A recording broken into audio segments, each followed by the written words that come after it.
तो किसने कहा कि ग्रस्त होने का अर्थ चिंता करना होता है? ऋषि वशिष्ठ जी के 100 पुत्र थे और इन 100 पुत्रों की हत्या ऋषि विश्वामित्र ने करी थी। 100 पुत्रों की हत्या अपने सामने पिता ने देखी है, लेकिन वशिष्ठ के चित्त में शोक की उत्पत्ति नहीं हुई। पिता है, एक एक करके उनके सब पुत्रों की हत्या एक दूसरे राज ऋषि ने कर दी। पिता है वो, चिंता करनी बनती है, शोक करना बनता है, नहीं?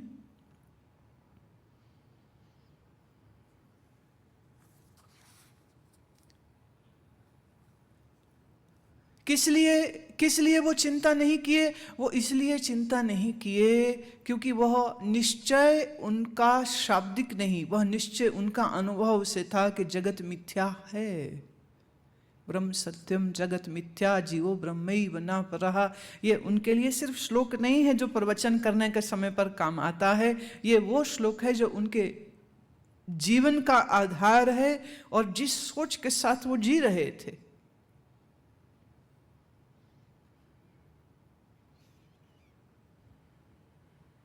आपके जीवन में देखिए, जरा सी कुछ दुख की घटना हो जाए, जरा सा कोई कष्ट आ जाए, बस इतने में तुम तो परमात्मा के होने पर भी संशय करने लग जाते हो, पता नहीं परमात्मा है भी या नहीं। वशिष्ठ जी के 100 पुत्र, 100 पुत्रों की हत्या हुई।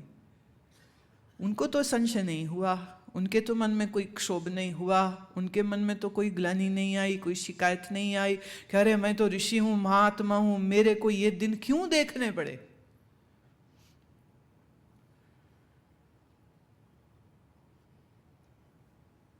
चित्त पूर्ण रूपेण जिसका वैराग्य में परिपुष्ट होता है, ऐसा व्यक्ति ही जीवन में हुई ऐसी उठा पटक के बावजूद शांत रहता है एकदम। देखिए, ये जो जिंदगी है ना, ये अपने आप में एक लिविंग एग्जामिनेशन हॉल है, जहाँ पल पल क्षण क्षण में आपका इम्तिहान होता है। और मुश्किल ये है कि ज्ञान का दावा करने वाले इस जीवन के इम्तिहान में जब फेल हो जाते हैं तो वो दोष किसको दें? देना तो स्वयं को चाहिए कि हमारी कमी रही, लेकिन वो दोष परमात्मा को दे देते। पूरे निश्चय के साथ इस मार्ग पे चलना इतना भी आसान नहीं। जो एक दृढ़ विश्वास, जो एक दृढ़ निश्चय होना चाहिए, वो दृढ़ निश्चय, पता नहीं कल कैसा होगा, पता नहीं साधना का कुछ रंग निकलेगा भी कि नहीं निकलेगा, लेकिन फिर भी पूर्ण रूपेण यह निश्चय कि मैं इस पथ पर चला हूँ, मेरे इस पथ पर चलने से मेरा लाभ ही लाभ होगा, हानि तो कोई हो ही नहीं सकती।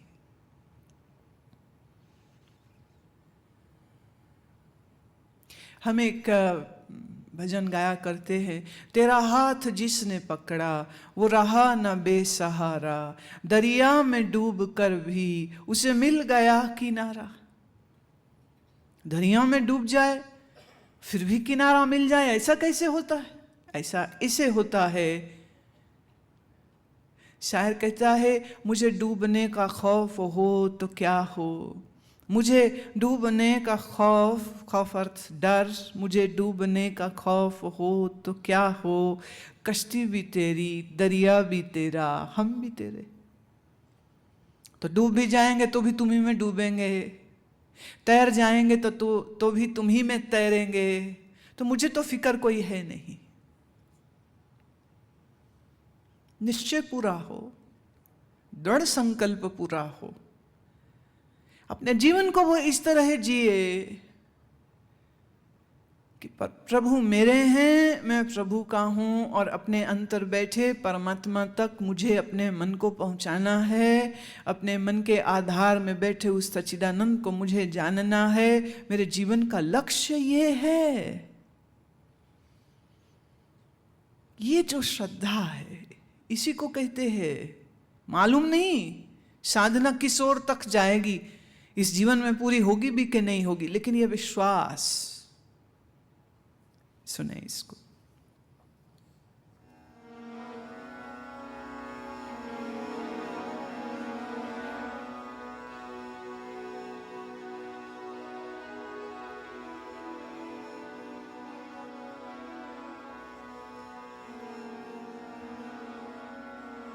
तेरा हाथ जिसने पकड़ा वो रहा न बेसहारा।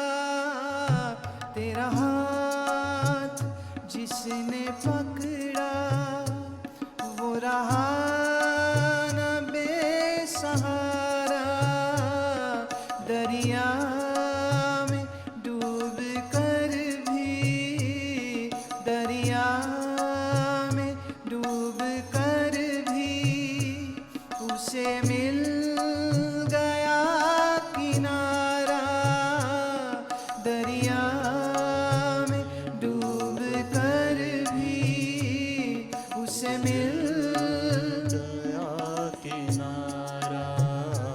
तेरा हाथ जिसने पकड़ा वो रहा न बेसहारा। तेरा हाथ जिसने पकड़ा वो रहा ना बेसहारा। दरिया में डूब कर भी उसे मिल गया किनारा।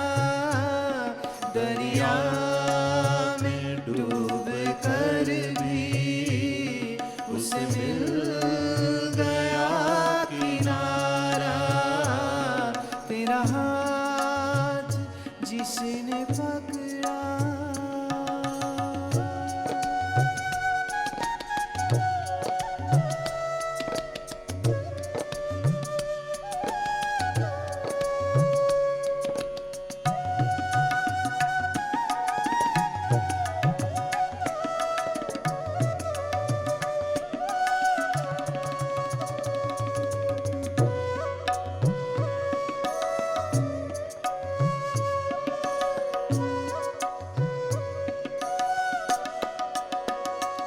सतगुरु से जो मिला है कहीं और क्या मिलेगा।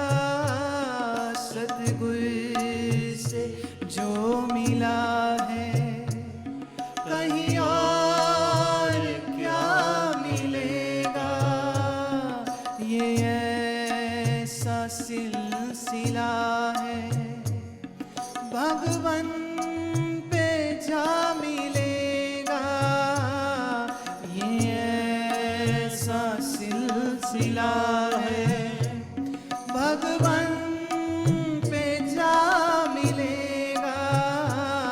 डूबा जो प्रेम सागर, डूबा जो प्रेम सागर उसे मिल गया किनारा। डूबा जो प्रेम सागर उसे मिल गया किनारा। तेरा हाथ जिसने पकड़ा वो रहा न बेसहारा। तेरा हाथ जिसने पकड़ा वो रहा न बेसहारा। तेरा हाथ जिसने पकड़ा।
जिसने पकड़ा वो रहा ना बेसहारा।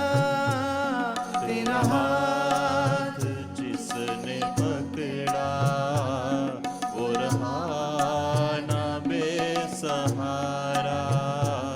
दरिया में डूब कर भी उसे मिल गया किनारा। दरिया में डूब कर भी उसे मिल गया किनारा। तेरा हाथ जिसने पकड़ा, जिसने पकड़ा, जिसने पकड़ा।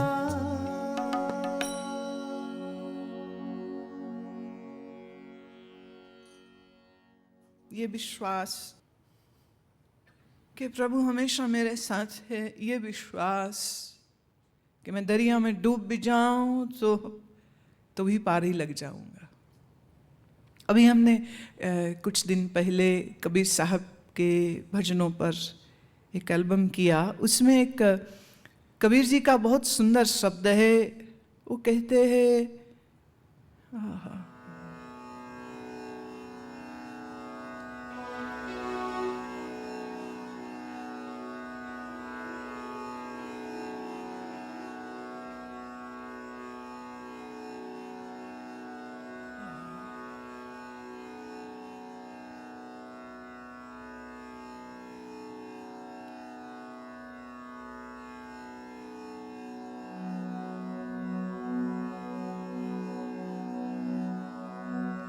साहब कहते हैं नैया चलती है और इस नैया पर, इस साधना की नैया पर मैं सवार हूं और मेरी साधना की नैया बड़ी सुंदर ढंग से, बड़ी परफेक्शन के साथ चल रही है।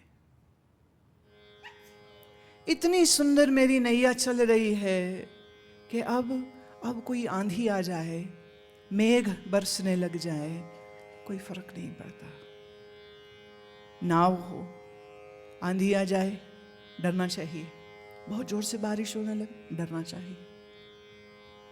साहब कहते हैं खूब आंधी चले चिंता नहीं, खूब बारिश रहो चिंता नहीं। क्यों? मेरी नैया ऐसी अब चल रही है कि अब कोई फिक्र नहीं है। आंधी आए, मेघ आए, कछु नहीं ब्योपे, चढ़े संत बड़भागी। अरे संत बड़े भाग वाले जो इस साधना की नैया में सवार हुए हैं। मल्लाह मेरा राम है, मल्लाह मेरा राम है। ये नैया डूब नहीं सकती है। और अगर कहीं गहरे पानी में नाव चले जाए, कहते चिंता नहीं, उलट जाए, कह रहे तो भी नहीं डूबेगी, तो भी डूबेगी नहीं। आंधी मेघ कछु नहीं व्योपे, आंधी मेघ कछु नहीं व्योपे, चढ़े संत बड़ भागी, चढ़े संत बड़ भागी।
उथले रहे तो डर कछु नहीं,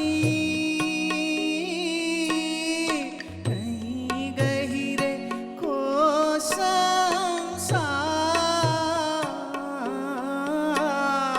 उथले रही तो डर कछु नहीं, नहीं गहिरे को संसार। नैया मोरी, नैया मोरी, नैया मोरी नीके छालन लगी हो। नैया मोरी नीके छालन लगी हो। आंधी मेघ कछु नहीं व्योपे, आंधी मेघ कछु नहीं व्योपे।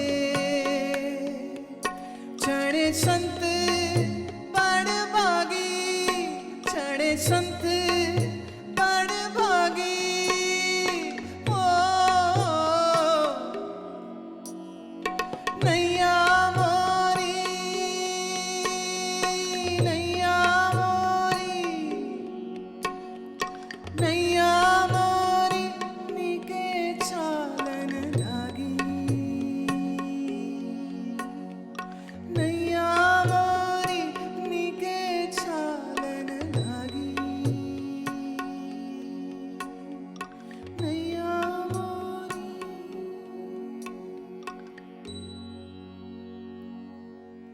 इतना विश्वास, डूब जाए तो संशय नहीं, नहीं गहिरे को संसार। ये गहरे में चली जाए तो संशय नहीं, और उलट जाए तो फिक्र नहीं। किसी ने पूछा क्यों? कह रहे यही की अद्भुत गाथा, यही तो अद्भुत गाथा है। जब दुनिया में और किसी चीज का भरोसा नहीं है, तब इसी दुनिया में राम का पूरा भरोसा है, और उसी भरोसे पर यह नैया चल रही।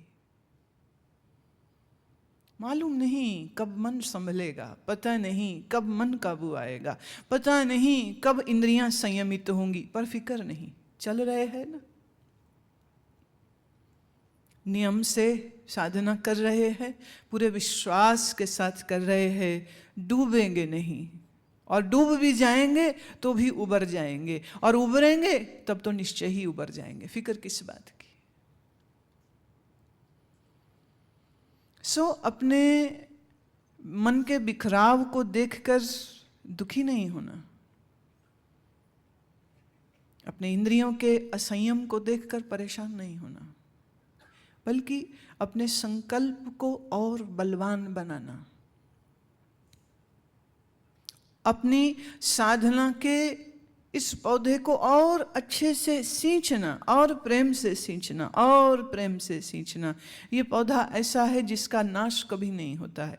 श्री कृष्ण से अर्जुन ने प्रश्न किया था कि प्रभु, साधना पूरी हुई नहीं, जीवन खत्म हो गया, ऐसे साधक का क्या होगा? यहाँ अभी भी एक साधक ने प्रश्न भेजा ना, प्रभु दयाल ने, आयु में अब बड़े हो गए हैं, स्वयं को बूढ़ा समझते हैं, कितना समय मालूम नहीं है, मन में संशय उठता है, साधना अब शुरू करी, क्या होगा?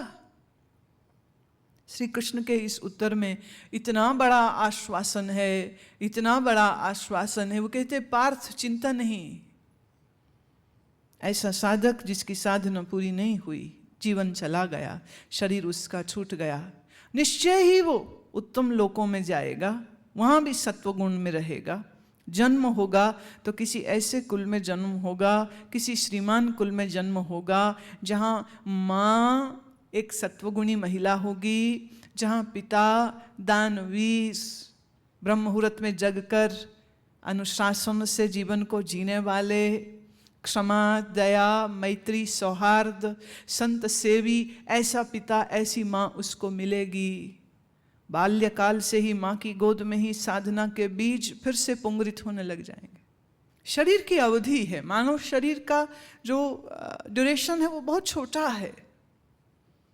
ज्योतिष तो कहता है 120 वर्ष, और कहाँ 120 वर्ष के? कितने लोग आपने देखे? कोई 70 में लुढ़क जाते हैं, कोई 80 में लुढ़क जाते हैं, वो बात अलग है। 70 में जाके भी वो यही सोचता है कि अभी 70 साल और जीऊंगा मैं, उसकी प्लानिंग ऐसी ही होती है। काश ये प्लानिंग साधना की होती तो बहुत शुभ होता, पर वो होती है संसार में फंसने की। अवधि बहुत कम है। इस अवधि में इंद्रियों को संभालना, मन को संयमित करना, आसन की सिद्धि करना, प्राणायाम की सिद्धि करना, भाई इतने सारे काम, उस पर ब्रह्म विद्या का श्रवण करना, उसका निश्चय करना, इतना सब कुछ इतने कम समय में। और इसी समय में तुम्हारी शादी भी हो रही है, बच्चे भी हो रहे हैं, घर भी चलाना है, दुकान भी करनी, नौकरी भी करनी, उसमें ये सब कैसे हो? मुश्किल हो जाता है। पर श्री कृष्ण कहते हैं जो मेरे समर्पित है, जो निश्चय पूर्वक इस मार्ग पर चल रहा है, उसको तनिक भी चिंता करने की आवश्यकता नहीं है। उसको सर्व समय पर ऐसा ही अनुकूल वातावरण मिलेगा जहां उसकी उत्तरोत्तर साधना बढ़ती चली जाएगी। पर यह बात याद रखिए, ये श्री कृष्ण वचन भक्त को दे रहे हैं, साधक को दे रहे हैं, खाली कृष्ण की मूर्ति के आगे मत्था टेकने वाले को नहीं दे रहे हैं वो।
thank you